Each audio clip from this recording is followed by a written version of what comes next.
life is hectic. There's a lot of people that are trying to tell you things that you should be doing. There's a lot of things that you feel like you should be doing.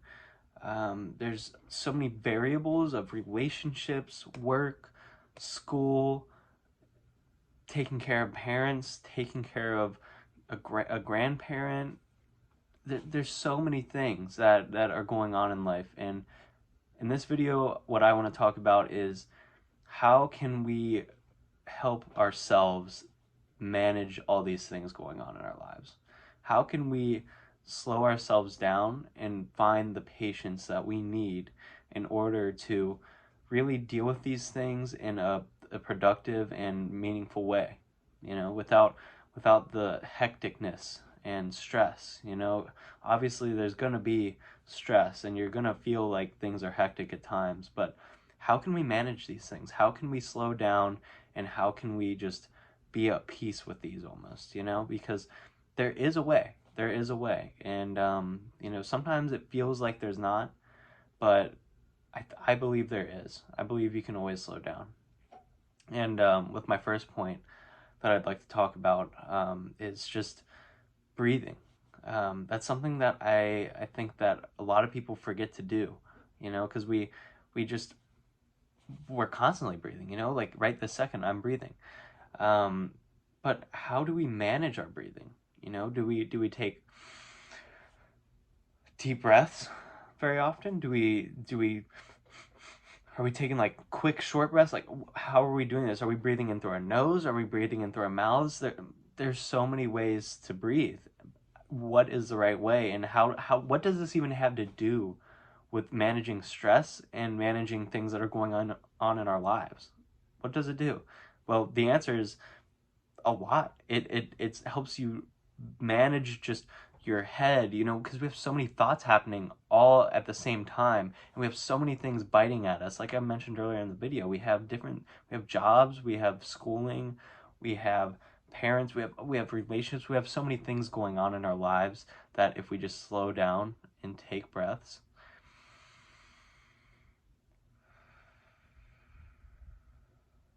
just like that, and we can really slow down.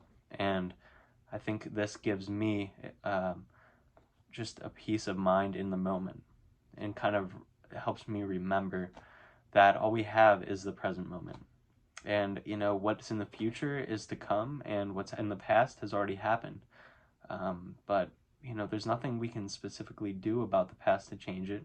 And yeah, we can influence our future for sure, but how are we going to influence our future? Are we going to influence it in a chaotic mindset, or are we going to slow down and try to think about it and be productive? Now, this isn't easy. It takes time. But here's some things that can maybe help you get to these points. Obviously, I've already mentioned breathing, but my second point being journaling. Journaling is an amazing thing that especially if you are interested in writing in any capacity, but even if you're not, I highly suggest it. But especially if you're interested, try journaling. You just It's super simple, super easy. You can do it at any time. You can even do it on your phone if you'd like to. We all have phones. You can just do it on your phone, or you can actually get a real a notepad, whatever's best for you. But something that I think I struggled with when I first started journaling that I didn't quite understand was that there's no right or wrong way to do it. You can do it however you want to. You can write a book every day if you want to, about your life. Who cares? And it doesn't even have to be about your life. You can just say, like, I don't know, like, I don't know. You can just mention something about something that happened in somebody else's life that and maybe you'll find out that it's affecting you in some way that you never realized. But that's okay. You can do whatever you want. I think the first step is just opening the journal or opening your notepads and typing something or writing something down. And all it could be is, I'm having a good day today. And then that's it. Close your journal. If that's all you're feeling like writing, that's all you're feeling like writing. And but I think by keeping a track of what's going on in our lives, and just seeing how we're feeling on a daily basis can really help us get deeper into ourselves and really find what we might be missing. And it might be right in front of our eyes. a lot of the times I found out that my problems are right in front of me.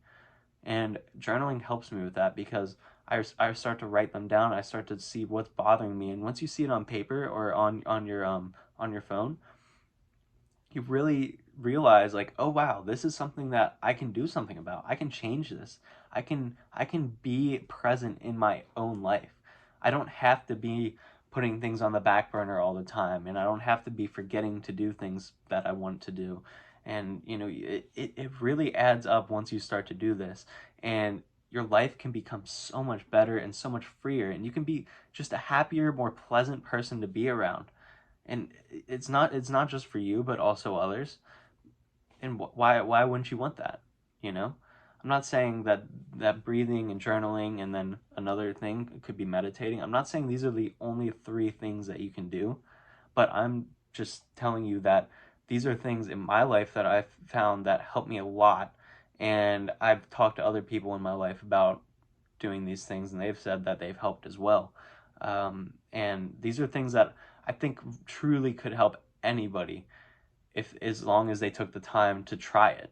And I think that's the ultimate first step in all of this, is just trying it. You just have to try it. You're not going to just become an expert meditator or an expert journalist or an expert breather by just practicing for like 5 seconds and then saying like, oh, this isn't working, and then just move on and don't do it ever again. You're not gonna learn anything by that. You gotta fail. I like to use the analogy of working out our muscles, because when we work out our muscle fibers tear, and then after they tear, after a while they start to grow back, and they grow back bigger. But you know what? It took failure in order to become stronger. And that's a true analogy for life. You have to fail in order to become stronger. Think about all the things in your life that you've learned through failure. If you really think about it, you'll find a lot of things. But it's just a matter of allowing yourself to fail, because let's face it, it's hard. It's hard to allow ourselves to fail sometimes. We don't want to fail. I mean, when we all want to be rich and happy, I mean, that's generally speaking, probably a lot of people's goals is to become financially stable and live a happy life, and have a happy family, good relationships, good job, good education, whatever it might be. But we don't just get that. We have to work for it, and sometimes that takes some self work. And I think that beginning with self work is a strong thing to do that um, a lot of people miss out on, and I've missed out on for years of my life as well. So you know, but you're not alone. You can start now, and my challenge to you is to just recognize your breathing. Maybe try meditating for even up to just 5-10 minutes, just daily. Just try it for a couple weeks. See the benefits, and then thirdly, just try journaling every day. Like I said, even if it's just writing down, I had a good day, you know, just that, So those are my three challenges to you guys. Please drop a comment if you have any questions or want to just talk about anything really. I'd love to talk to you guys. So thank you for coming in and listening to my video today. I will definitely be making more videos, so I look forward to that. See ya.